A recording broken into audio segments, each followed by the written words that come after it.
मेरी मौसी बहुत खूबसूरत और जवान थीं। वह अक्सर घर पर अकेली रहती थीं और मुझे अपने पास बुला लिया करती थीं। मैं भी खुश होकर मौसी के पास चला जाता और उनके साथ कुछ अच्छा वक्त बिताता। एक दिन मौसी ने मुझे अपने घर बुलाया। मैं भी बिना किसी देरी के मौसी के घर चला गया। जब मैं उनके घर पहुंचा तो मौसी वॉशरूम से नहाकर बाहर आ रही थीं। जैसे ही मैंने उन्हें देखा, मैं हैरान रह गया। मौसी वाकई बहुत सुंदर लग रही थीं। उनकी खूबसूरती देखकर अंदाजा लगाना मुश्किल था कि वह शादीशुदा हैं। उस वक्त मैं अपने मौसा के घर ठहरा हुआ था क्योंकि मम्मी पापा विदेश जा रहे थे। इससे पहले जब छोटे मौसा मम्मी पापा से मिलने आए थे तो उन्होंने पापा से कहा कि आरो को हमारे घर छोड़ दीजिए। पापा ने पहले मना किया क्योंकि अब मैं बड़ा हो चुका था और अपना ख्याल खुद रख सकता था।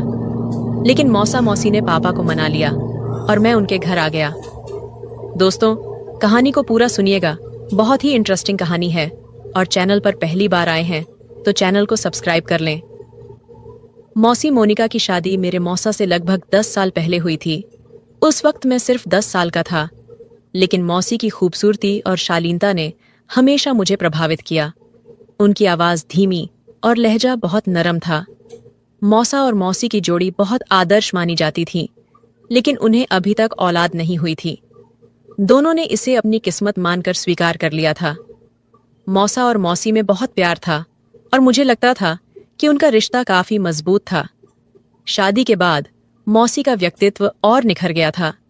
उनकी खूबसूरती में एक अलग ही कशिश थी।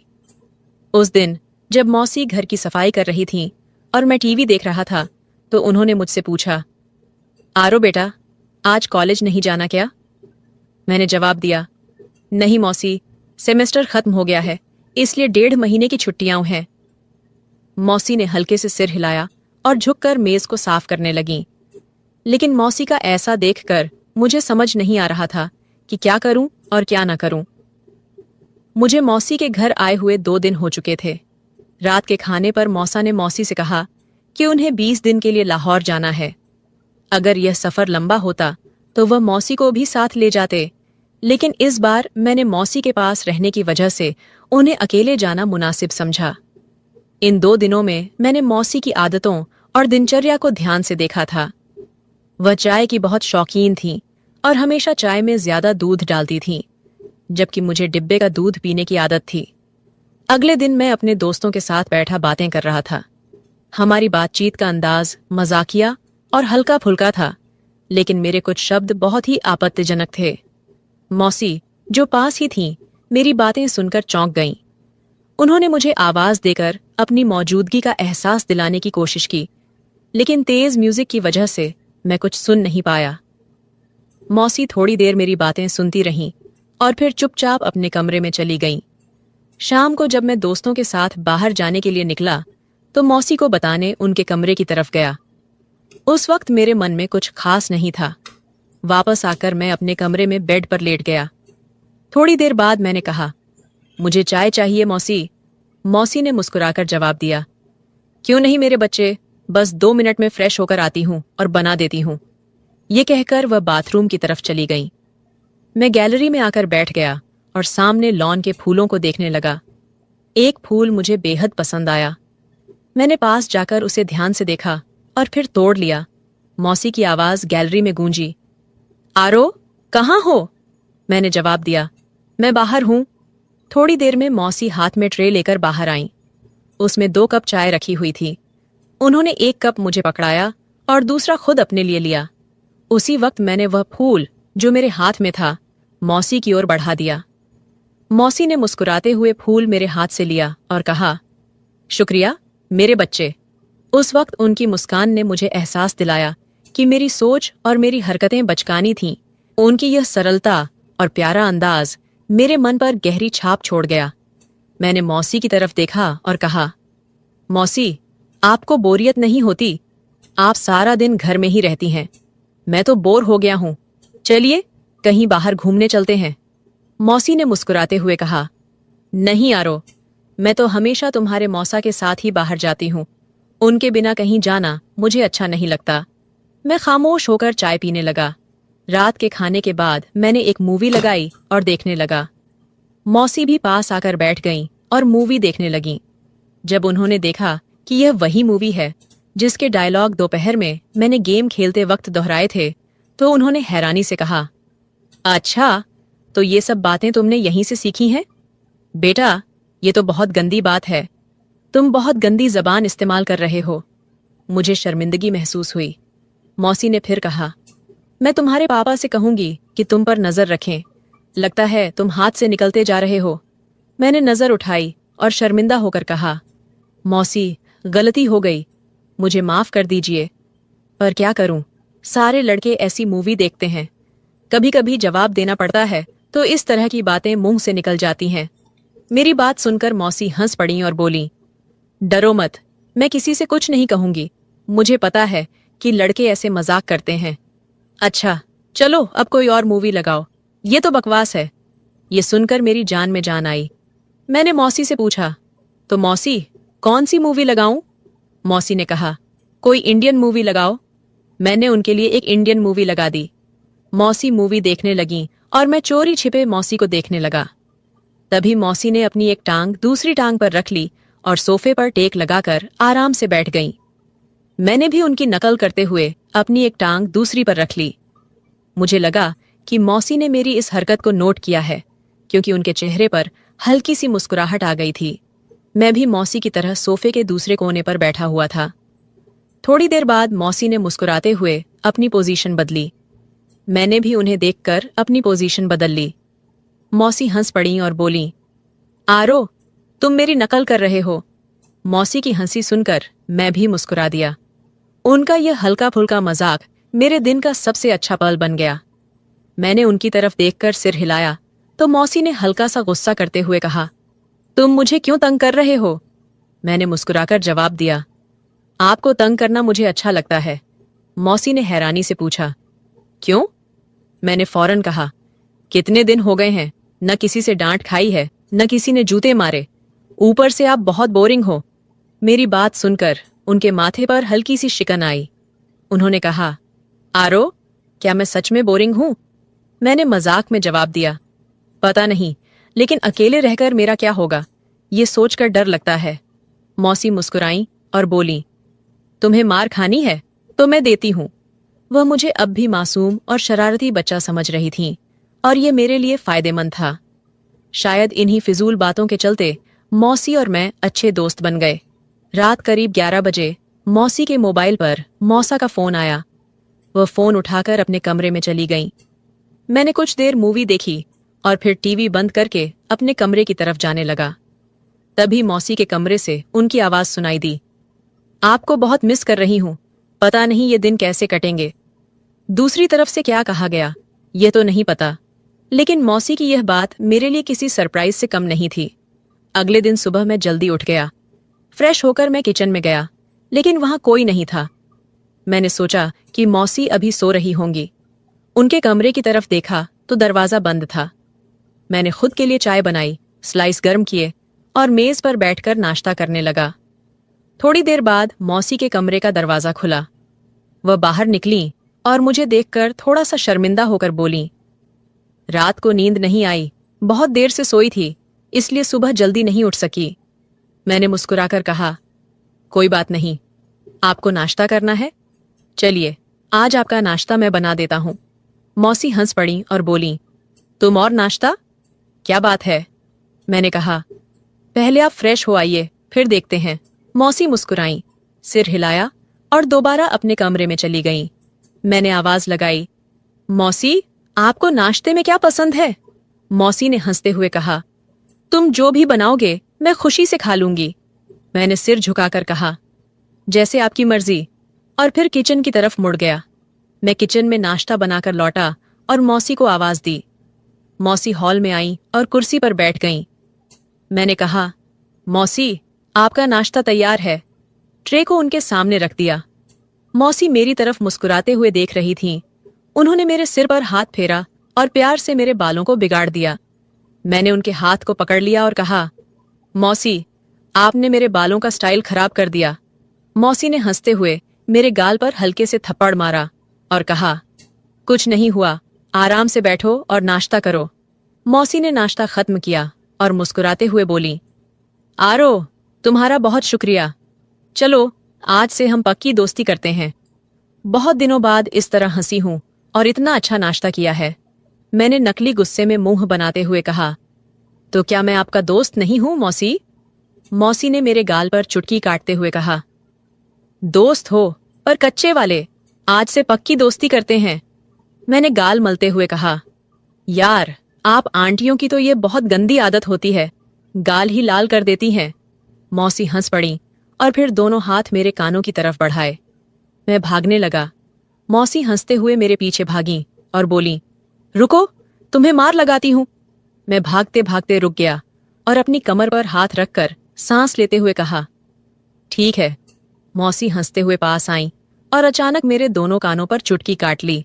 मैंने रोने जैसी शक्ल बनाते हुए कहा, आपसे तो कोई प्यार की उम्मीद ही नहीं है, आप बहुत बेदर्द हैं। मौसी ने हंसते हुए मुझे देखा, जहां चुटकी काटी थी वहां प्यार से सहलाया और कहा, सॉरी यार। फिर उन्होंने कहा, अच्छा, मैं चेंज करके आती हूं, मार्केट से वह सामान ले आना है। मैंने कहा, ठीक है, मैं भी चेंज कर लेता हूं, शायद कोई लड़की मेरे जाल में फंस जाए और मेरे भी मजे हो जाएं। मौसी ने मुस्कुराते हुए मेरी कमर पर हल्का सा थप्पड़ मारा और कहा, आरो, थोड़ी तो शर्म करो। मैंने हैरानी से पूछा, शर्म किस बात की मौसी? मौसी बोली, अपनी इन तूफानी हरकतों से। मैंने हंसकर जवाब दिया, यार, जिंदगी में थोड़ा सा मजा भी होना चाहिए, वरना तो सारी उम्र आप मुझे किसी काम का नहीं छोड़ेंगी। आरो ने मजाक करते हुए कहा। मौसी को पहले तो उसकी बात समझ नहीं आई, लेकिन जब समझ में आई तो वह थोड़ी देर के लिए चुप हो गई। फिर अपने पांव से चप्पल उतारते हुए बोली, थोड़ी सी तो शर्म करो, आरो। आरो हंसते हुए अपने कमरे की ओर बढ़ा गया। थोड़ी देर बाद वह बाहर आया और सोफे पर बैठकर टीवी देखने लगा। कुछ समय बाद मौसी भी बाहर आ गईं। जब मौसी बाहर आईं तो आरो की नजरें उन्हें देखे बिना नहीं रह पाईं। मौसी सफेद रंग की कमीज और जीन्स में काफी आकर्षक लग रही थीं। आरो ने मजाक करते हुए कहा, मैं, क्या इरादा है? मौसी ने पहले अपने कपड़े देखे, फिर आरो को हैरान होकर पूछा, क्या हुआ? आरो ने दिल पर हाथ रखते हुए कहा, आपके दीवाने इस शहर में 1000 होंगे, लेकिन इतनी सुबह दुकान कौन खोलेगा? मौसी को अपनी गलती का एहसास हुआ और बोली, ठीक कह रहे हो। आरो ने कहा, जब आप बाहर निकलती होंगी तो लोग आपको ही देखेंगे। मौसी मुस्कुराते हुए बोली, आरो, थोड़ी शर्म करो, मैं तुम्हारी मौसी हूं। आरो ने सर झुकाकर कहा, ठीक है मौसी। तो मौसी हंस पड़ी। फिर वह पास बैठते हुए बोली, तुम फ्लर्ट करना नहीं छोड़ोगे ना? आरो ने मुस्कुराते हुए कहा, मैं फ्लर्ट नहीं कर रहा हूं मौसी। मौसी ने हंसते हुए कहा, माफ करना यार। और थोड़ी देर बाद मौसी ने पूछा, सच में तुम्हारी कोई गर्लफ्रेंड नहीं है? आरो ने जवाब दिया, कोई आप जैसी मिली नहीं, वरना उसे गर्लफ्रेंड क्या, अपनी लाइफ पार्टनर बना लेता, चाहे पापा को समझाना पड़ता। मौसी मुस्कुराते हुए बोली, मैं अच्छी लगती हूं तुम्हें? आरो ने फिर अपने सिर को थोड़ा झुकाकर हल्के से कहा, बहुत ज्यादा मौसी। मौसी ने कहा, तू बाज नहीं आएगा। फिर अचानक कहा, आरो, दूध ले आओ, खत्म हो गया है। आरो ने सिर हिलाया और बाजार की ओर चला गया। वापस आकर उसने दूध के बर्तन को फ्रीजर में रखा और मौसी को बताने के लिए उनके कमरे में गया। लेकिन जो दृश्य उसने देखा वह पागल कर देने के लिए काफी था। मौसी शायद नहाकर बाहर आई थीं। ये वक्त आरो के लिए बेहद कठिन था और वह महसूस कर रहा था कि जैसे उसकी ताकत खत्म हो गई हो। वह पलटने ही वाला था जब मौसी ने आवाज दी, दूध ले आए हो? आरो की आवाज जैसे रुक सी गई थी। उसने सिर हिलाया और मौसी धीरे धीरे कदम उठाते हुए उसकी ओर बढ़ी। उसने आरो के चेहरे के नीचे हाथ रखा और पूछा, क्या हुआ आरो? आरो ने सिर उठाया और मौसी की आंखों में देखते हुए कहा, कुछ नहीं मौसी। मौसी ने उसकी आंखों में गहरी नजर डाली और बोली, सच सच बताओ, क्या मेरा इस तरह तुम्हारे सामने आना सही है? आरो ने सिर हिलाया और फिर सिर झुकाकर कहा, अगर आपको लगता है कि मैं आपकी तरफ आकर्षित हो रहा हूं तो आप गलत हैं मौसी। आपका जिस्म आपका प्यार जताने का तरीका हो सकता है, लेकिन यही सब कुछ सही नहीं है। मौसी ने गहरी सांस ली और उसे देखा जैसे वह पूरी तरह से दीवाना हो। आरो ने फिर सिर उठाया और कहा, लेकिन मैं यह भी नहीं चाहता कि आप मुझे अपनाएं और फिर अचानक मुझे अपने दीदार से महरूम कर दें। मौसी के लिए यह एक बड़ा फैसला था। फिर वह बेड पर बैठ गई और कहा, आओ मेरे पास बैठो। आरो धीरे धीरे उनके पास आकर बैठ गया। मौसी ने उसका हाथ पकड़ा और दूसरे हाथ पर रखा। आरो, जो भी मिल जाए उसका शुक्र करना चाहिए, वह बोली। आरो को यह समझ में आ गया कि मौसी के मन में क्या चल रहा था और उसने खुद को कमरे से बाहर खींच लिया। तभी उसे महसूस हुआ कि मौसी अंदर रो रही हैं। उनकी सिसकियों की आवाज बाहर तक आ रही थी। वह दरवाजे के पास गया और पूछा, क्या आप ठीक हैं? अंदर से कोई जवाब नहीं आया, लेकिन सिसकियां फिर से सुनाई देने लगीं। आरो ने फिर पूछा, मौसी, क्या हुआ? आप क्यों रो रही हैं? अंदर से आवाज आई, आरो, मुझे थोड़ी देर अकेला रहना है, प्लीज तुम अपने कमरे में चले जाओ। आरो ने कहा, ठीक है, अगर आप ठीक हैं तो बताइए। मौसी ने कहा, मैं ठीक हूं। लेकिन आरो को अब भी यह समझ में नहीं आ रहा था कि आगे क्या करना चाहिए। मैं जल्दी से वापस आ गया। फिर कुछ देर बाद मौसी भी फ्रेश होकर बाहर आई और मुझसे माफी मांगने लगी। उस दिन के बाद से मैंने मौसी का बहुत ज्यादा ख्याल रखना शुरू कर दिया, क्योंकि वह बहुत ज्यादा तन्हाई का शिकार हो गई थी और मुझसे प्यार करने लगी थी। मैंने फोन करके मामा को वापस बुला लिया। मौसी जवान और खूबसूरत औरत थी, इसलिए वह अपनी तन्हाई को मिटाने के लिए बहुत ज्यादा तरस गई थी। लेकिन शुक्र है कि हम दोनों में इस तरह का कोई भी ताल्लुक कायम नहीं हुआ। कुछ दिन मैंने और मौसी के घर में गुजार दिए और फिर मेरे मम्मी पापा घर वापस आ गए और मैं अपने घर वापस चला गया। मेरा सभी लोगों का यही कहना है कि हमेशा घर में किसी के सहारे अपनी बहन या पत्नी को अकेले छोड़कर ना जाएं, क्योंकि शैतान कभी भी इंसान को बहका सकता है और शैतान के बहकावे में आकर यह गलती इंसान कर बैठता है। लिहाजा ये काम करने से पहले 1000 बार सोचना चाहिए, क्योंकि आप लोगों के घर टूट सकते हैं। मर्दों से गुजारिश है कि वह अपनी बहन या पत्नी को किसी के भरोसे पर छोड़कर न जाएं। जब मैं घर वापस लौट आया तो मुझे लगा कि जैसे कुछ अनकहा और अधूरा सा रह गया हो। मेरी जिंदगी में जो बदलाव आए थे वे केवल बाहरी नहीं थे, बल्कि अंदरूनी भी थे। मुझे यह एहसास हुआ कि रिश्तों का असली मोल समय और समझदारी में है। मौसी और मैं एक दूसरे से ज्यादा करीब हो गए थे, लेकिन इस करीबी में एक सीमा बनी रहनी चाहिए थी। एक दिन जब मैंने मौसी से बात की तो उसकी आंखों में एक नई तरह की शांति थी। वह अब पहले जैसी तन्हाई का शिकार नहीं थी और मुझे लगा कि वह अब अपने जीवन में सच्ची खुशियों की तलाश में है। मैंने मौसी से कहा, आप अब खुश रहना डिजर्व करती हैं मौसी। उसने मेरी ओर देखा। उसकी आंखों में एक हल्की सी मुस्कान थी, लेकिन उसके भीतर एक गहरी समझ थी जो उसने मुझे कभी दिखाई नहीं थी। उसने कहा, हर रिश्ते में एक सफर होता है आरो। मैंने अपनी गलती को समझा और अब खुद को प्यार और सम्मान देना सीख लिया है। तुमसे भी एक बात कहनी थी, हम सब अपने जीवन में कुछ खोते हैं, लेकिन उसे वापस पाने का रास्ता तब मिलता है जब हम अपनी अपनी सीमाओं का सम्मान करते हैं। ये शब्द मेरे दिल को छू गए और मुझे समझ में आया कि हर रिश्ते में केवल प्यार ही नहीं, बल्कि आत्म आदर और समझदारी भी जरूरी होती है। मौसी ने मुझे वह सिखाया जो मैं पहले कभी नहीं समझ पाया था। उस दिन के बाद मुझे एहसास हुआ कि प्यार केवल शारीरिक आकर्षण तक सीमित नहीं होता, बल्कि यह सच्ची मित्रता, परिवार और एक दूसरे के दर्द को समझने की प्रक्रिया भी होती है। मैं और मौसी अब बेहतर रिश्ते की ओर बढ़ रहे थे, जहां एक दूसरे की भावनाओं और जरूरतों का सम्मान था। मैंने अपनी माँ बाप से एक वादा किया कि मैं कभी भी रिश्तों की अहमियत को कम नहीं करूंगा और उन्हें समझाऊंगा कि किस तरह परिवार का साथ हर मुश्किल से बाहर निकलने का रास्ता होता है। ये कहानी शायद किसी एक व्यक्ति की न हो, बल्कि ये हर किसी के जीवन के किसी हिस्से से जुड़ी हो सकती है, जहां हम अपने रिश्तों को समझने और उनका सम्मान करने के बारे में सीखते हैं। अगर आपको यह कहानी पसंद आई हो तो वीडियो को लाइक करें और चैनल को सब्सक्राइब करें। एंड बेल आइकन पर क्लिक करें, ऑल घंटी को प्रेस करें, ताकि जब भी वीडियो डाले नोटिफिकेशन सबसे पहले आपको मिले। मिलते हैं एक और दिलचस्प कहानी के साथ में। धन्यवाद।